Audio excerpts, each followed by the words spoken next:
First of all, how'd you see the fight? I mean, did you agree with the decision? Yeah, it was. I just got asked that by ESPN too. It's like it was a close fight. It was close. If they just said Munoz, I wouldn't have said, "Oh my God, that's crazy." Either one of those guys could have won that fight. Do you think this proves Edgar still has a run as an elite fighter? I mean, it was obviously he was struggling in the other division. He gets down here, he looked like he belonged there and was really good. Of course, yeah. I mean, what's funny is Joe Silva texted me tonight and said, "Remember when Frankie would get pissed at us when we would tell him to move down from 155?" And here he is tonight. But yeah, he just fought the number 5 guy in the world, and he won. Is this something like years ago it was, not as hard to do fighting up, and like right now in this era, when you're talking about how many great fighters are in all these weight classes, that it becomes that much harder, and given the competition is that much close, that you couldn't do now what he did then? 100%. I mean, as you look back on a lot of things that happened in the early days, you couldn't do now that you did then. On any given night in this sport, man, there's some tough people out there. Look at Dobson tonight. You know what I mean? She was like a minus 1,500 or something like that. And she came out and fought her ass off and won and looked good doing it. So you never know.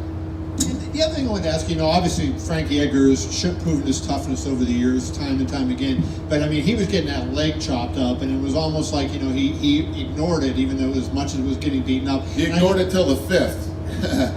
He got hurt in the 5th. He actually won't be here. He got transported. So I'm sure his leg is really busted up. Yeah, he ate a lot of leg kicks tonight. In terms of performance, do you think he looked like better at bantamweight than he had done at featherweight? Listen, the guy's going to be 38 years old in like October or November. To say that he looked better, at 155, 145 or whatever. I mean, the career that the guy has had has been unbelievable. And the fact that he's still performing the way that he's performing at his age and the wars that he's been through and all the things, that he's accomplished. Yeah, I'd say he looked pretty damn good tonight. It was a great card as well. We had some crazy comebacks. In fact, in the opening fight, we had Trevin Jones survive the first round beating and come back in the second. Yeah. Dobson Jones won the performance of the night, and the fight of the night was Munoz versus Edgar. They all won 50,000. So, what do you think it says about Dobson that she can come in as this huge underdog and still mentally just go, no, that's fine. I love that shit. I mean, that's incredible. And I was telling Kevin earlier when that fight was being made. The fights, she had a record of 3-4, and we have a girl at 9-1, and I'm like, come on, guys. And credit to Mick Maynard, man. Mick said that he actually liked Dobson in that fight. He said she's got way more UFC experience, and trust me, this will be a very, very close fight. Mick Maynard said that. He was right. I said, man, don't make us look like fucking top rank, and he didn't. A few things outside of tonight. I don't think you've been asked this yet. What was behind the decision to let Corey Anderson go to Bellator, or to be released from his contract? Yeah. First of all, it's the right move for him. This isn't something that we've never done before, and I think that he feels, and we feel that he can be more competitive there. Did you see Scott Coker's comment that Bellator now has the best light heavyweight division in MMA, and would you agree? I didn't. Isn't he cute? And lastly, a couple of things more for me. Recently, Tony Ferguson has been on social media sort of hinting that he's got a fight. Have you guys got a fight lined up for Tony? We do. Can I make a guess who it is? Huh? Can I guess who it is? Sure. Dustin Poirier? Probably. And then finally, last one, a good friend of yours, Oscar De La Hoya, has announced he's coming out of retirement to box again. I just wondered if you had any... Cocaine isn't cheap. It's expensive. It's gotta make money. Yep. Looking at Pedro, what do you do with him after this? I mean, granted, it's Frankie. He's a legend. He came over. This loss, does it move Pedro down, or does he still kind of stay where he is at in the division? What's the question? So you got Frankie come in, and Pedro took a loss, but he took a loss against a legend. I mean, this can't knock him far down in the rankings, right? I don't know. It's going to be interesting because Frankie comes in unranked, you know where Frankie's going to go. It'll be interesting to see where Pedro goes. I'm trying to think of something that just blew my mind in the rankings recently. Somebody just fought, and it was a really close fight, and it was tight. Fuck, I wish somebody was here that could remind me. Who?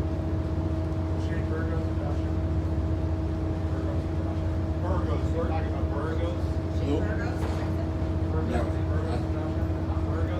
No, I don't think so. But we got back in, and on Tuesday when it was up, I was like, how the fuck is that possible that this guy or this girl, whoever it was, would drop this far in the rankings when the fight, I can't remember what it was, but answer your question is who knows what these guys will do, you know what I mean? And with the rankings, we'll see. And you mentioned Dobson. She was coming in, it's been some time since she's had these losses accumulate, but she did come in with 3 losses, but you did say she had a great performance. Is it a matter of the last impression is where these fighters stand? I mean, did she kind of erase those losses, and is she back, I guess, in the good graces of how she's performing? Yeah, look, tonight was a do or die for her, you know what I mean? Like I told him, I said, Mick felt like he liked Dobson in that fight when he did it, you know? When you have a girl that's coming in from outside the UFC, and that was only, I think, her second UFC fight, and this other girl's had like 6 UFC fights. It's a lot different. And last one for me, can you explain the timeline of what happened with OSP and why that fight was decided to get called off when it was? Yeah, the doctor called it off. But it was due to the COVID test? Yeah, I guess, yeah. When did that test happen? Because we saw him at the weigh-ins, and I guess we assumed maybe he was good. I have no clue. Yeah, I have no clue. Okay. You'd have to ask them that, not me. Okay. Thank you. All right.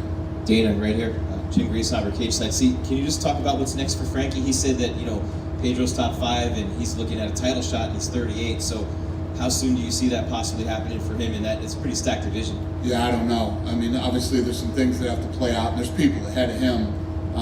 He put on a good showing tonight and put himself in a good position, but you know, there's he's got some work to do there. Maybe a couple more fights. Yeah, 2 or 1, I don't know. We'll see. It depends on who he fights next. He looked quick out there, looked good. And I want to ask you about Mike Rodriguez. He gets bumped up to co-main, really took advantage of that opportunity, looked great in there. Yeah, he came in and blew the doors off the place tonight. He looked good, man. Big dude, great fight. Fighters stepping up and getting those opportunities and bumping up, moving up cards, being on TV, and you know, guys stayed. We had a couple guys tonight. One had a 22-week camp. Another guy that was in camp for 14, 15 weeks, just staying ready. He was going to be on the Contender Series, and he fights tonight. I mean, just talk about fighters in this unusual world, just staying ready and being there when the call comes. Yeah, no, this was probably, he was just asking about OSP. This has probably been the craziest week we've had since this whole thing started. And it wasn't just, I mean, I have to commend the production team tonight, too. We lost like 7 production people, too. It's been a crazy week for us. And everybody delivered. These fighters keep stepping up. You know, production team stepped up tonight. These are crazy times. Crazy is always the norm in the fight game, but this is just nuts, right? I mean, It's insanity. And the matchmakers. The matchmakers are making fights like the day of the weigh-ins. Crazy. thank you, Dana. Yep. Appreciate it. Hey Dana, now that we just saw Pedro Munoz and Frankie Edgar, is it safe to say that Aljamain Sterling is next in line for the title shot against Peter Yan? Yeah. Daniel Rodriguez, 3rd fight in 2020. He came up in the Albuquerque fight card, impressive victories. What's next for a guy like him? He's not young, he's 33 years old. He's been very impressive. What would you like to see him do next? Yeah, he looked damn good. I don't know. We'll have to get in there on Tuesday and figure out, I don't know, what the next step is for him, how soon he wants to fight. And it's crazy. We have all these young guys that want to turn around quick, and everybody wants to keep fighting. So I don't know if he's one of those guys, but we'll see. I wasn't going to bring this up, but somebody else already did.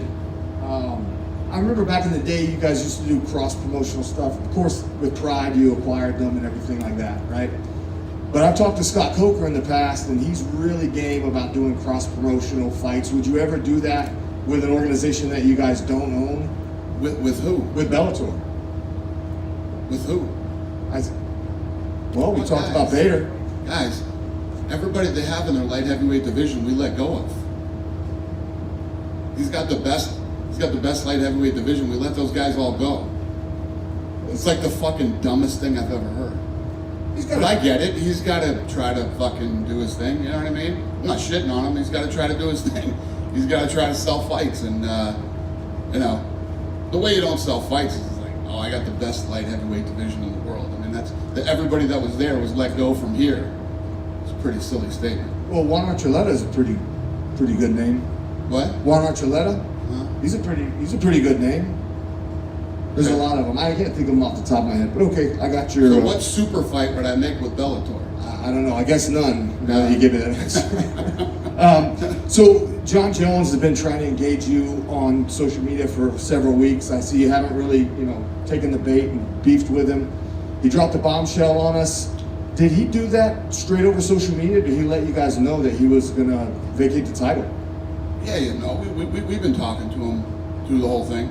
We've been talking to him, yeah. So what?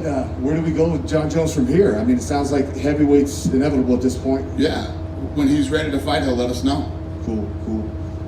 I noticed on a lot of the fights that are coming up for the rest of the year, the location is still TBD. Are we going to see a return to Fight Island, or is everything going to finish out here at the Apex? Yeah, no, we'll go back to Fight Island. Yeah, we'll have some announcements soon. We're just getting everything dialed in. Okay, great, thanks. And last thing for me is, can everybody just get a bonus tonight? I mean, this card was amazing. Yes. The answer to that is yes. So the bonuses went to Dobson, Jones, Munoz, and Edgar, but yeah, I'm going to write a bunch of checks next week, 100%. Yep. It's ESPN reported yesterday that Amanda is defending against Megan in 145. Is that true? Yes. What do you think will happen, or what do you want to happen with the 135 belt? Is it going to be an interim, or you want her to defend until next year, middle of next year? With what, 135? Yeah. No, she'll defend it. She can defend both belts. She's got plenty of time to do that. Yeah.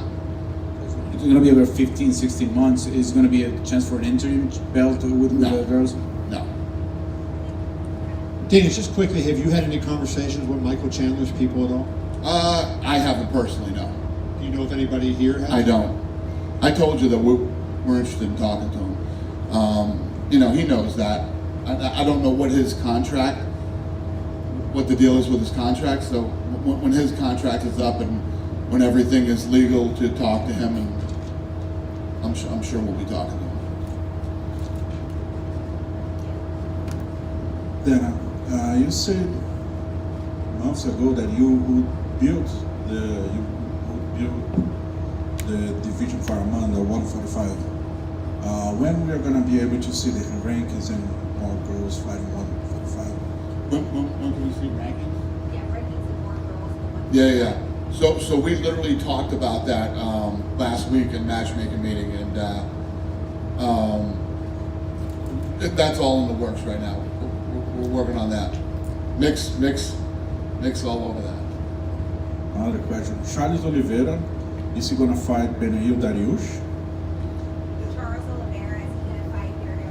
Oh, I don't know. I don't know off the top of my head.